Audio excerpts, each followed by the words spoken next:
Hey y'all, today we are going to make a duck fat roux. One of the first primary ingredients in most dishes that I cook is roux. This is going to be duck fat for my Cajun uh, chicken and sausage gumbo. My pot is clean, it gets a lot of use, so the bottom doesn't look clean, but I promise you it is clean and washed. The duck fat comes from a local butcher where incidentally I get my sausage, Florence Meats in Oakville. Just break the fat up, put it on as best you can. I'm going to speed it up here in a second because it's not the most thrilling video to watch me break up a bunch of duck fat. It melts, put it over, I have it over low, medium heat. Just keep stirring until you get something that looks like this. At this point, it's ready for the flour. I kept the same container. It's a 1-to-1 ratio between flour and fat. So sometimes I'll use canola oil or any kind of vegetable oil. That's fine. Bacon fat, butter, clarified butter. The fat that I use is determined by the dish that I'm going to cook. A chicken and sausage gumbo, which is what we're going to be making next. I'm going to use the duck fat roux. Now, this stirring, speed it up because it's a little bit tedious. You're just trying to break up the big pieces of flour. It will all melt and get smooth, I promise, but you want to expedite the process over low heat. One of the things you want to make sure that you account for is the margin of error that you give yourself. If you've never cooked a roux before, you want to go slow. So this is over a medium low heat. If you burn a roux, and everybody has, I have, you'll know it, you'll see it, you'll smell it, and you have to start the process over. So low and slow is recommended for beginners. All right, it's now smooth, but I see an impurity in there. I left this in because it was really satisfying to get that little bugger out of there. Um, I'm not sure you have the same sense of satisfaction, but I just like a nice clean roux, nice and smooth.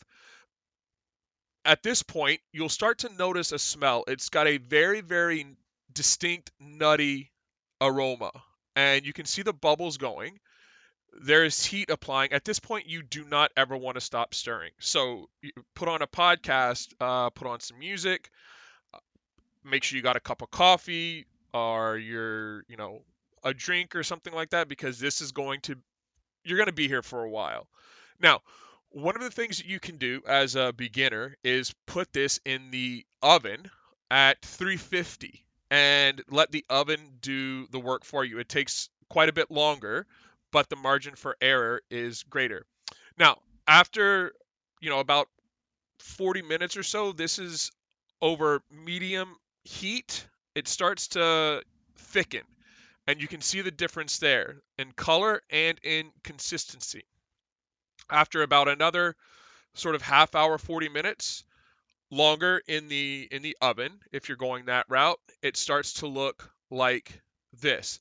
Now there are no other seasonings. There's nothing in here. It is still just the fat and the flour. Okay? So scraping the bottom is really important.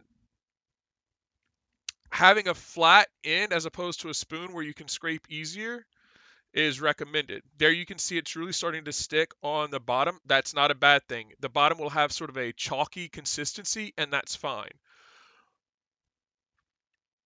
You can see it start to stick there on the bottom.